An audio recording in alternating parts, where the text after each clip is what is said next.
আসসালামু আলাইকুম রহমতুল্লাহি ওবরাকাতুহ। আজকে আপনাদেরকে বাস্তব একটা অভিজ্ঞতা তুলে ধরবো। এক একজনে এক এক রকমভাবে আপনার পাখি পালন করে। তো আমি জিরো বাচ্চা 1 থেকে 3 দিন জিরো বাচ্চাকে আপনারা কি কি মেডিসিন দিবেন, আজকে এটা নিয়ে আপনাদেরকে আমি একটু বিস্তারিত আলোচনা করব। ভিডিওটি না টেনে একটু ধৈর্য ধরে দেখেন, আশা করি ইনশাল্লাহ আপনি হতাশ হবেন না। আশা করি আপনি একটু হলেও কিছু শিখতে পারবেন এই ফার্মিং লাইনে।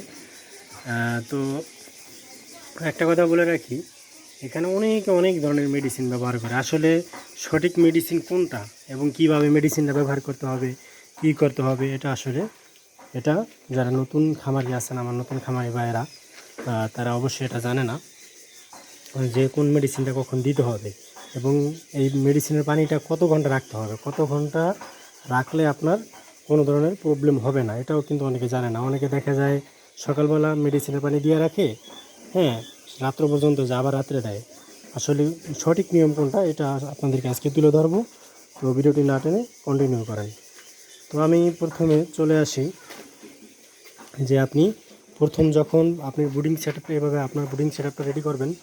অলরেডি আমি কিন্তু বুডিংটা রেডি করার পরে উপরে কিন্তু ঢেকে দিছি। আমি তাপ কন্ট্রোলার একটা ব্যবহার করছি, এটা আপনাদেরকে দেখাই। অলরেডি কিন্তু 33 ডিগ্রি কিন্তু এখানে তাপ আছে, দেখেন 33.4 আছে। আমি 33/35 করে রাখছি, কারণ যেহেতু সর্বোচ্চ তাপমাত্রা আমাদের 35 দরকার। যদি 35-এর আপনার নিচে হয় অথবা 35-এর বেশি হয় তাহলে আপনাদের পাখি অসুস্থ হয়ে যাবে, ঠিক আছে। তো আসলে আমরা মেন কথায় চলে আসি। তো আপনি প্রথমে কি দিবেন, একবার নতুন যে বাচ্চাটা আছে জিরো বাচ্চা, ওইটা আপনারা প্রথমে বোর্ডিংয়ে দেওয়ার পরে আপনারা প্রথমে যদি 1 নম্বর মেডিসিনটা দিবেন, ওটা হলো আপনার এই যে এটা আমি অবশ্যই একবার বড় 500 গ্রামেরটা এনে 200 গ্রামেরটা এনে তারপরে আমি কাছের বইমে ভরে রাখছি যাতে করে নষ্ট না হয়ে যায়। এটার নাম হয়েছে আপনার লাইসোবিট, ঠিক আছে। লাইসোবিটটা দেওয়ার নিয়ম হলো আপনি প্রতি 1 লিটার পানিতে এক 1 গ্রাম করে দিবেন, ঠিক আছে। প্রতি 1 লিটার পানিতে 1 গ্রাম করে। এটার সাথে আরেকটা মেডিসিন ব্যবহার করবেন যেটা হচ্ছে অতীব গুরুত্বপূর্ণ, সেটা হলো এই রেনামক্স। রেনামক্স ওষুধটা আপনাকে ব্যবহার করতে হবে। রেনামক্স ওষুধের কাজ কি এটা আমি আপনাদেরকে বিস্তারিত বলে দিই।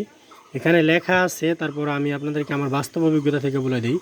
এই দুইটা মেডিসিন যদি আপনি ব্যবহার করেন তাহলে ইনশাল্লাহ আপনার বুডিংয়ে অন্য কোনো ওষুধ ব্যবহার করতে হবে না। এটা আমার বাস্তব অভিজ্ঞতা থেকে বলতেছি, ঠিক আছে। আপনি ইউটিউবে অনেক ধরনের ভিডিও পেয়ে যাবেন, আমার ফেসবুক ইউটিউবে অনেক ধরনের বিভিন্ন পাবেন যে বুডিংয়ে কী মেডিসিন ব্যবহার করতে হয়। আসলে এটা অনেকে মুখস্থ বলে, অনেকে আরেকজনের ভিডিও দেখে বানায়, মানে এক একজনে আসলে জানি না মানে কে কীভাবে ব্যবহার করে। আপনি সবসময় আপনার বাস্তব অভিজ্ঞতা তুলে ধরার চেষ্টা করবেন, ঠিক আছে। এটার কাজ হলো, প্রথম কাজ হলো আপনার বাচ্চার নাভি শুকাবে, ঠিক আছে। অনেকে নাভি শুকানোর জন্য শেফা ওয়ান বা অন্য মেডিসিন ব্যবহার করেন। তো আপনি যদি এটা ব্যবহার করেন, এটা একের ভিতরে, অনেকে একের ভিতরে 2 বলেন, আমি বলি একের ভিতরে 10। এটা একের ভিতরে 10। এইটা আপনাকে প্রথমে 1 নম্বরে বাচ্চার নাভি শুকাবে। তারপরে বাচ্চা যদি কোনো নিউমোনিয়া হয়, বাচ্চা যদি ভিজে যায়, সেই ক্ষেত্রে আপনার নিউমোনিয়া চেক দিবে। তারপরে যদি আপনার কোনো পায়খানা যদি সমস্যা হয়, ঠিক আছে, ওই পায়খানার সমস্যাটাও এটা আপনার চেক দিবে, পায়খানার সমস্যাটা এটা চেক দিবে।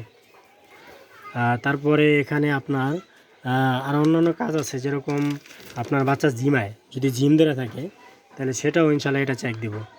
তো সর্বোপরি বলা যায় যে আপনার বাচ্চা বুডিংয়ে আপনার অবশ্যই রেনামক্সটা 100% প্রয়োজন।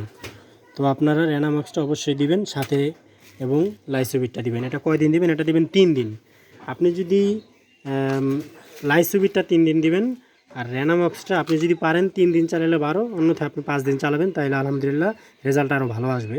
এই দুইটা মেডিসিন যদি আপনি চালান ইনশাল্লাহ আপনার বুডিংয়ে অন্য কোনো মেডিসিন চালানো লাগবে না এই 3 দিন আপাতত। তারপরে আপনি 4র্থ দিন অথবা 5ম দিন আপনি চালাবেন হয়েছে থায়াবিন চালাবেন। আপনার 5ম দিন থেকে আপনার 3 দিন পর্যন্ত অথবা 5 দিন পর্যন্ত, 5 দিন চালালে সবচেয়ে বেটার হয়। থায়াবিন চালাবেন যাতে করে আপনার বাচ্চা আপনার কোনো ধরনের প্যারালাইসিস অন্য কোনো কিছু না হয়ে যায়। কারণে আপনার 7 দিন পরে থেকে আপনি চালাবেন জিঙ্ক। 7 দিন পরে আপনি জিঙ্ক চালাবেন। জিঙ্ক চালালে আপনার বাচ্চা যখন আপনার পশম গজাবে, ঠিক আছে, বাচ্চা যখন আপনার পশম উঠবে তখন পশমটা ঠিকমতো উঠবে, আপনার লোমগুলো সুন্দর মতো জ্বালাবে, পাখি দেখতে অনেক সুন্দর দেখা যাবে, আপনার পাখি দুর্বল হবে না। আর অন্যান্য আপনার কার্যকারিতা আছে। আর জিঙ্কের ক্ষেত্রে আপনি কোনটা খাওয়াবেন সেটাও বলে দিই। জিঙ্কের ক্ষেত্রে অবশ্যই আপনি জিঙ্ক বি যেটা আছে ওইটা খাওয়ানোর চেষ্টা করবেন। আজকের মতো এই পর্যন্তই। ধন্যবাদ, ভালো থাকবেন। দেখা হবে নতুন কোনো ভিডিও নিয়ে। যদি আপনি নতুন হয়ে থাকে তাহলে আমাদের, যদি ফেসবুকে থাকেন তাহলে আমাদের ফেসবুকটি ফলো করে দিন, আর ইউটিউব হলে চ্যানেলটি সাবস্ক্রাইব করে দিন। ধন্যবাদ সবাইকে, দেখা হবে নতুন কোনো ভিডিও নিয়ে।